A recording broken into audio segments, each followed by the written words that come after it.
Due to a variety of factors like new video game consoles and your run-of-the-mill global pandemic, a whole lot of games got delayed in 2022. That kind of sucked in 2022, but it means 2023 is going to be absolutely bonkers in terms of video game releases. Here are a whole bunch of the games that we know are coming out in 2023, and it's not even all of them. Let's get to it. The year kicks off with Fire Emblem Engage on Switch. This is the follow-up to Three Houses, and this time around you'll be able to summon or engage characters from the series past, including OG protagonist and Smash staple Marth. You can put a ring on it January 20th, so save the date. So let me get this straight. The team behind Final Fantasy XV developed a new RPG that's not what I would call a Final Fantasy game. It's a freaking PS5 console exclusive that's also coming to PC, and oh yeah, I'm talking about Forspoken. Yeah. Okay, that is a game that's out this month. It was supposed to be out in May, and then in October, and it might actually come out on January 24th, so check it out. If the Callisto Protocol didn't satisfy your need for deep space survival horror in which combat tips are awkwardly written on the wall in blood, well, you can relive the original Dead Space with Dead Space Remake. The entire game has been recreated painstakingly in the Frostbite engine, and it shakes things up a bit with a disgusting new system which is called peeling that apparently lets you mutilate those necromorphs down to the individual bones and tendons. That's horrible, and it's also on new gen and PC on the 27th. On February 10th, it's back to school season in the Wizarding World, and Hogwarts Legacy lets you live out the ultimate fantasy of attending Harry Potter's alma mater. Just imagine the thrill of paying out the ass for textbooks that try to bite you, the least wheelchair-accessible stairs in the history of schools, and your entire academic career being determined by a guidance counselor who is a talking hat. But hey, at least you can re-roll if it puts you in Hufflepuff. If you wish Monster Hunter was a little more like Fortnite, keep an eye out for Wild Hearts, yet another fantastical world for you to explore. This one is inspired by feudal Japan. Imagine that. It's developed by Omega Force, the studio behind the Dynasty Warriors series and its myriad Musou spin-offs, and if the fact that EA is publishing worries you, bear in mind that Activision published Sekiro. Will you heart Wild Hearts? See for yourself when it's out in the wild on February 17th. If you're not totally sick of hearts after eating a box of Valentine's candy while playing Wild Hearts, on the 21st, Atomic Heart can get your blood pumping. This is the single-player first-person shooter with a Soviet aesthetic that looks a bit like Fallout's paleo-futurism, but from the other side of the Iron Curtain. However, its combat and weirdness levels seem more in line with BioShock. If you're looking for something to pass the time until Ken Levine's Judas, this might be worth checking out, and it's on everything but Switch. On February 22nd, Sony is for all intents and purposes launching a brand new console with the PlayStation VR 2, which will have a pile of launch titles to go with it, and at the summit of this molehill of a day one releases, you'll find the Horizon spin-off Call of the Mountain, which promises to be a full-length VR game, maybe not as long as the flagship Horizon games, but definitely more meaty than your average virtual reality experience. That's exclusively on PSVR, which is exclusively on PS5. The name Company of Heroes might suggest a sandwich chain like Subway or Quiznos, but rest assured, Company of Heroes 3 is still a World War II RTS. In addition to two unique campaigns in Northern Africa and Italy, this one also adds new gameplay features like a dynamic campaign map and a tactical pause, which sounds great for when the real-time combat gets a little too real. That comes to PC on February 23rd. Sons of the Forest is the direct descendant of the hit woodland survival game with a heavy emphasis on survival. While a lot of us would prefer to be stuck on a proverbial desert island with a Steam Deck or an attractive celebrity, this one will see you foraging for supplies and braving the elements while also fending off a horrible cave system full of terrifying mutant cannibals. Sounds lovely. That's on PC. If that's too scary and you'd rather repeatedly kill some adorable astronauts through a reckless trial-and-error approach to aeronautics, Kerbal Space Program 2 lets you do that and lots more. That hits early access on PC on February 24th, but the developers promise custom bases, multiplayer, mod support, and of course console versions down the road. If you yearn for the simpler days of classic turn-based RPGs with beautiful pixel art and Dickensian campaigns, or if you just thought the 2018 game Octopath Traveler was pretty cool, well, you're in luck because Octopath Traveler hits PC, Switch, and both PlayStations also on February 24th. On March 1st, the day before hits PC, and before your eyes glaze over at the idea of yet another post-apocalyptic zombie survival game with base building and survival elements, get a load of these graphics. A lot of games on this list were delayed due to the pandemic, but developer Fnatic pushed this one so they could switch engines from Unreal 4 to Unreal 5, and it looks like that was a smart move because it's the second most wishlisted game on Steam after Hogwarts Legacy. That's on PC with plans for new-gen console versions later on. Wo Long Fallen Dynasty is the latest project from Team Ninja, and it looks to continue the long tradition of kicking your ass repeatedly, which began with Ninja Gaiden and the Nioh games, but this one's set in China's Three Kingdoms period, but, you know, it's got a grisly dark fantasy twist. That is on all the stuff that isn't made by Nintendo. Allegedly, Skull and Bones is finally coming out, but I will believe it when I see it. This is Ubisoft's multiplayer pirate game, which supposedly began as an Assassin's Creed Black Flag spin-off, and at one point was apparently like For Honor with boats, but since then it's taken the shape of something much more like Sea of Thieves, and it's been delayed about, well, my entire career. Anyway, that drops anchor on new gen and PC March 9th, allegedly.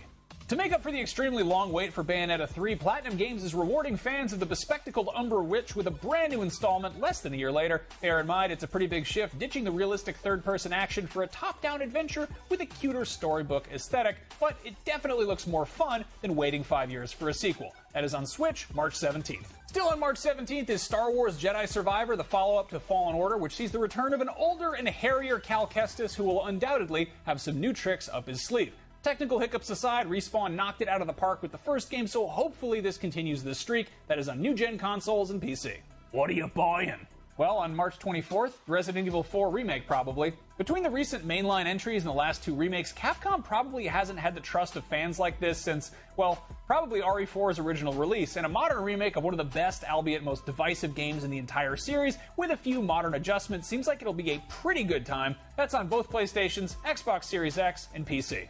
Crime Boss Rockhay City is a brand new first-person shooter that came totally out of left field, and we don't know much about it other than it's got a star-studded cast, which is mostly Michaels and Danny's. Specifically, Rooker, Madsen, Glover, and Trejo. It also has Kim Basinger, Vanilla Ice, and Chuck Norris. What's the gameplay like? Great question. That's on PC March 28th and consoles someday. Before there was BioShock, there was System Shock, and this is yet another classic that's getting a full modern remake, and if you're having deja vu, that might be because this got kickstarted way back in 2016, and sometime in March you'll finally get to play it. That's on everything that doesn't say Nintendo on it. Dead Island 2 has had a long and rocky development, and on April 28th it is finally rising from its grave. LA is infested with zombies, and you gotta go kill them. What do you kill them with? All kinds of stuff, including stuff that's glued to other stuff that you glued there on a crafting bench. That's coming out April 28th, once again on everything but Switch. But hey, Switch owners are going to be just fine because on May 12th, The Legend of Zelda Tears of the Kingdom finally drops. Breath of the Wild was such a genre-redefining watershed game that the wait for a follow-up has felt like a lifetime, and that might be because this has been one of, if not the longest breaks between Zelda installments in the entire series' history, so let's hope it lives up to everybody's sky-high expectations. It's been a very long wait for a new game from Rocksteady, the studio that gave us the Batman Arkham series, and while it's set in the same universe, Suicide Squad Kills the Justice League looks to be a pretty huge departure. This time, players can get down with their bad selves as Harley Quinn, Captain Boomerang, King Shark, and/or Deadshot. That's on new gen and PC. Street Fighter VI looks to be maybe the biggest shift for the series since its jump from 2 to 2.5D back in Street Fighter IV, but this is much more than just a visual leap. It's adding a character creator and a whole hub city for you to explore and hang out in and presumably do some street fighting in, but don't worry, as far as fighting goes, it's not reinventing the wheel, and the buzz for this among fighting game diehards seems very positive. That's on PS4, PS5, Series X and S, and PC. Diablo 4 has been in the works for a very long time, but it sounds like it's going to be worth the wait. With a color palette that's far more in line with Diablo 2 than 3, it is a clear return to proper dark fantasy, and its gorgeous world is wide open for you to explore while slaying demons and hoarding loot. That's out on 6/6 for everything but Switch. Like many other games on this list, Final Fantasy XVI is a massive departure from its immediate predecessor. This time it's scrapping the futuristic elements and returning to good old-fashioned medieval fantasy, and if you're tired of open worlds, rest assured this looks to have a much more focused area-based approach to level design, but combat is still going to be in real time. That one's exclusively on PS5 for the immediate future. Forza Motorsport gives Microsoft's flagship racing title a soft reboot for its first dedicated foray into exclusively new-gen territory. This will undoubtedly be a real showcase of what the Series S and X are capable of graphically, and those sexy anime ladies you plastered all over your tricked-out Subaru will look sexier than ever, and so will the Subaru. That's on Series X and S and PC sometime in the spring. A whole bunch of games have been given the extremely broad release window of first half of the year, so here are some games you're going to be playing probably sooner or later. Hollow Knight received universal acclaim, including IGN staff voting it the best Metroidvania of all time, despite an utter lack of Metroids and Vanias. A lot of people are dying to get their hands on Silksong, which is the immediate follow-up that puts you in control of Hornet, the enemy-turned-ally from the first game, who has a totally unique moveset. Fans of Homeworld 2 have been waiting 2 decades for a sequel, and they won't have to wait that much longer. Homeworld 3 takes place even further in the future and will shake up the Deep Space RTS formula with the addition of terrain that'll allow for cover. It's still in space, mind you, but there's just a lot of shit floating around up there now. If you love the games that Arcane has put out, like Dishonored, Prey, and Deathloop, and you hate vampires, boy do I have the game for you that you probably already knew about. Redfall will have you staking your claim in a New England town filled with bloodsuckers, and this time around it's co-op, so up to 3 friends can join in on the fun. Stalker 2: Heart of Chernobyl is the long-awaited sequel to the 2007 post-apocalyptic survival horror game based on the Tarkovsky film of the same name, based on the classic novel Roadside Picnic, and its development has certainly not been a picnic, roadside, or otherwise. In addition to all the other hurdles of developing a AAA video game through the pandemic, Ukraine-based GSC World also had to put things on hold while their country was being bombed and invaded by Russian forces. This is supposed to hit the new Xboxes and PC sometime in the first half of the year, but I think of all the games on this list, I don't think anybody's going to be mad if they need more time. Starfield is shaping up to be Skyrim in space. And before you tell me that's a stupid, reductive way of describing it, I'm quoting Todd Howard, so take that. Anyway, in space, no one can hear you dragon shout, but you can probably go collect some cheese wheels on the moon or on one of the hundreds of other planets in this game. That's on all the new Xboxes and PC. If you like deep space stuff, but Starfield sounds dauntingly expansive, well, there's also The Expanse, a Telltale series, which is a narrative adventure set in the universe of the hit TV show, and that's on PC and consoles.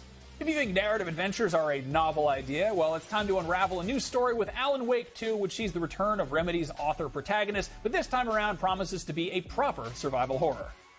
If you're one of the many people who spent thousands of hours hunting and crafting and riding dinosaurs in Ark, you may have thought to yourself at some point, this game is great, but it needs Vin Diesel. Well, you weren't the only one, because Vin Diesel felt the same way, and after playing a shitload of the first game, he's not only starring in the sequel, he's also involved with its development as Studio Wildcard's president of Creative Convergence, which means he's also executive producing an Ark animated series. Sure, why not? If you think giant robots are f***ing awesome, you're correct. And FromSoft's beloved mecha series Armored Core is back with its 6th long-overdue installment, Fires of Rubicon. What took so long? Well, FromSoft was busy establishing a little genre called Soulsborne with a trilogy of Dark Souls games, Bloodborne, Sekiro, and of course Elden Ring. There's absolutely no reason to expect Armored Core to be anything like those games, and according to the developers, it isn't really, but considering those games are what amassed FromSoft its devoted following, I imagine those fans are being taken into consideration at least somewhat. That's coming to everything. Another AC franchise getting at least one new entry this year is Assassin's Creed. Longtime fans might be relieved to hear that after the last few games have veered heavily into action RPG territory, Assassin's Creed Mirage is going to scale things back and return to the original game's design pillars of stealth, parkour, and assassinations. The setting? 9th century Baghdad. The first Hades was a smash hit in 2020. Its fast-paced roguelike action and slick visuals earned it a spot on countless best-of lists, as well as nabbing IGN's Game of the Year award. While we're always happy to see Supergiant Games go back to the drawing board to try something completely new and experimental, we're also thrilled that there's more Hades on the way, which will undoubtedly have plenty of surprises in store. Pinocchio fans, if such a thing actually exists, have had a pretty busy couple of years. Hot on the trail of Disney and Del Toro's feature film takes on that dishonest but lovable wooden boy comes Lies of P. This action RPG retells the original 19th century fairy tale in the form of a fast-paced action RPG a la Bloodborne, and yes, you'll be able to tell lies. Marvel's Spider-Man was one of the best-selling games on PS4, so unsurprisingly, it's getting a follow-up, but the sequel will be exclusive to PS5. After seeing how much Insomniac Games was able to do with the new hardware and Ratchet & Clank Rift Apart, we are dying to see what new tricks our friendly neighborhood wall crawler has in store for us in the sequel. The Cops and Robbers co-op shooter Payday 2 gets a long-awaited sequel a full decade after the last game released. This time around, players can expect larger-scaled heist, as developers have described the setting as, quote, a living enormous representation of New York City. Another series getting a sequel after a decade of nothing, unless you count the mobile game, is Pikmin. We basically haven't seen anything from this game outside of a 30-second trailer, but we have a sneaking suspicion that it will involve some Pikmin. I don't know, what do you know about this game? They haven't shown us anything. A whole bunch of beloved horror movie licenses have found new life in the asymmetrical multiplayer genre, and joining the ranks of Friday the 13th, Predator, Evil Dead, and Killer Clowns from Outer Space is the Texas Chainsaw Massacre. Based squarely in the era of the 1974 slasher classic, the game will have one team playing as meddling teens who have to, not get murdered, and the other team will be playing as not just Leatherface, but his entire messed up family too. Considering how much Gears of War copied Warhammer 40k's homework, it's only fair that they get to follow suit, and the 2011 third-person shooter Space Marine clearly understood the assignment. Now, we're finally getting a sequel continuing the adventures of Ultramarines Captain Titus, who will eviscerate a sea of screeching Tyranids, and this one sounds pretty cool. And finally, for this list, not for all the games coming out, is The Wolf Among Us 2. The reformed Telltale Games is finally returning to the Fables universe to continue Bigby's story. This new game picks up 6 months after the last one, and if you need a refresher, that's totally understandable because the last game was released a decade ago. And there you have it. That's a whole bunch of games that are...